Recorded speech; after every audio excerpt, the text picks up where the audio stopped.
Welcome to the Small Business Coffee Break, the video series where we take a few minutes to work on your business, not just in it. Today we talk with Wayne Eldridge of the Outliers Institute about how your small business should not be an island. The Outliers Institute is a nonprofit dedicated to helping small businesses find the practical knowledge and tools they need in order to reach their goals. So grab a cup of coffee and let's get into it.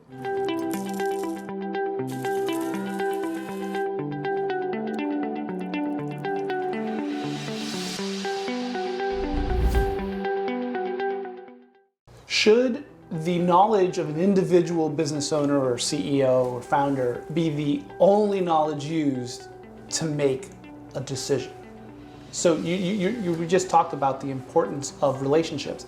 And so I know that sometimes running a small business and what I deal with a lot of small business startups, it feels like an island. Like you're on your own making all the decisions for the future of this organization. But should it be that way?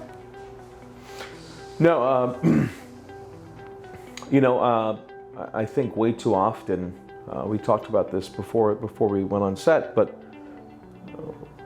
way too often our lack of discipline in our day-to-day basis, because, unfortunately when you have children and you have a family and you've got a demanding schedule, it's challenging, As a single man, I have a girlfriend, I have no kids, and I have 2 dogs.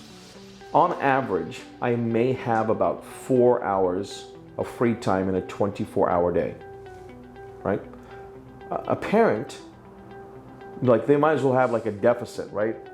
So, I always have a ton of admiration for parents because they get so much done in such a short period of time. And then, there's a very famous quote that says, if you want to get something done, give it to a busy person, right? And so for me, you give it to a parent. Because they'll make it happen. Like if they're business people and they have kids, I'm calling Alex. To quote Jack Nicholson in As Good as It Gets, there's no choice like not having a choice. Yeah. Right? you got to do what you got. Make it happen, right? Just do it, right? Just do it. So, way too often, we think that being a leader is about having a dictatorship over making decisions, and that is a complete failure in understanding the true definition of leadership and in the definition of management, right? So let's define them real quick. So leaders are very different than managers. Leaders are about vision, strategy, and transformation, right? I'm going to simplify it. There's a lot more to it, but so you could be a great leader and a terrible manager, and you can be a great manager and a terrible leader. And for me, I've always tried to develop my teams to hone both the skills. And so if you think about leadership and we talk about transformation and change, great leaders are change agents.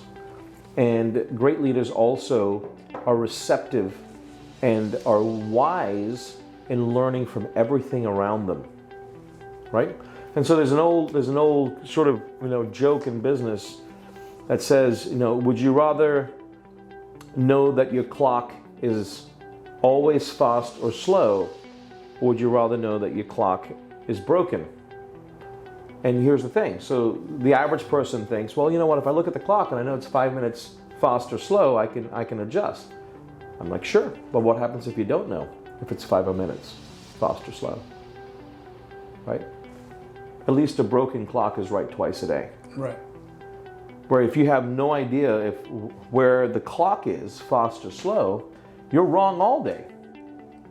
Right? And so that happens with people.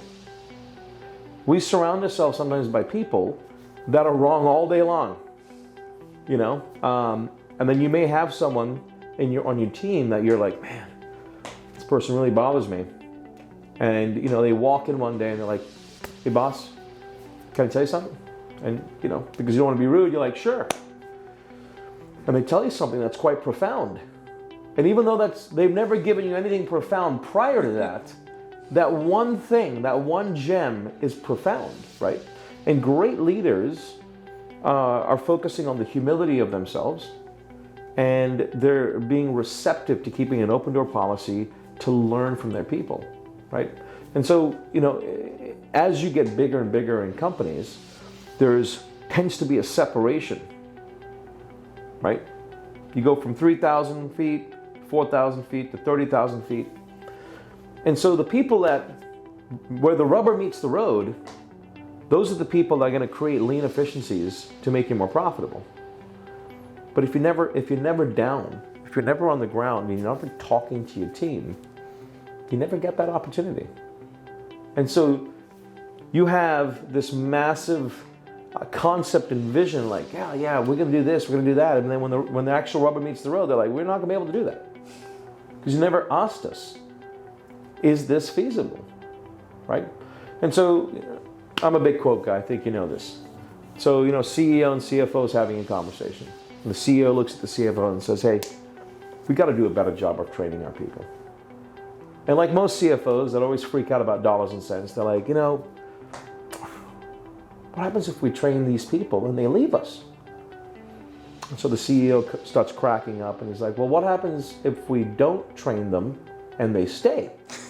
Right? And it just makes things very relative. You have to invest in your people. 100% and learn from them. It's funny, throughout our society today, we have all of these examples, Undercover Boss, right. Just millions of examples of reminders that no matter what level we are at, we can always learn. And I think that is one of the most important realizations, I think, as running a small business is that I have to be willing and able to learn from everyone. I can have a customer who I may not have a perfect fit for our agency. They may be looking for something we can't provide. Maybe maybe we're just not, our processes don't fit their style, whatever it could end up being. And we can just rub each other the wrong way. Sure. And at the end of that conversation, we're having let's say we're just having one of those really complicated ones that day, adversarial. But at the end of that conversation, I have to turn around and say to myself, was he right? Was she right? Where can I learn from what they were telling me, whether or not I agree with it? Right. That's the broken clock, right? Right, because just because we may be at odds for any reason whatsoever doesn't mean that there isn't value in what they're saying. And I think that's where sometimes there's a little bit of a breakdown where we think, they don't understand the whole story. And I'm like, well, yes, that's true. No one besides you will understand the whole story. That's why you're the captain. You're the one in charge.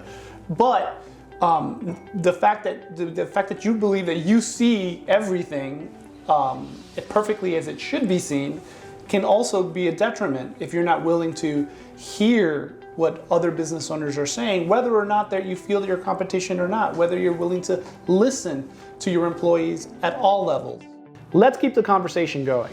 If you have any questions for Wayne, ask him in the comments, or I put his contact information in the description. If you have any questions you'd like me to ask Wayne or any other professional in their field, my contact information is also in the description, and I'm always open to direct messages. See you next week for another cup of coffee and more questions answered.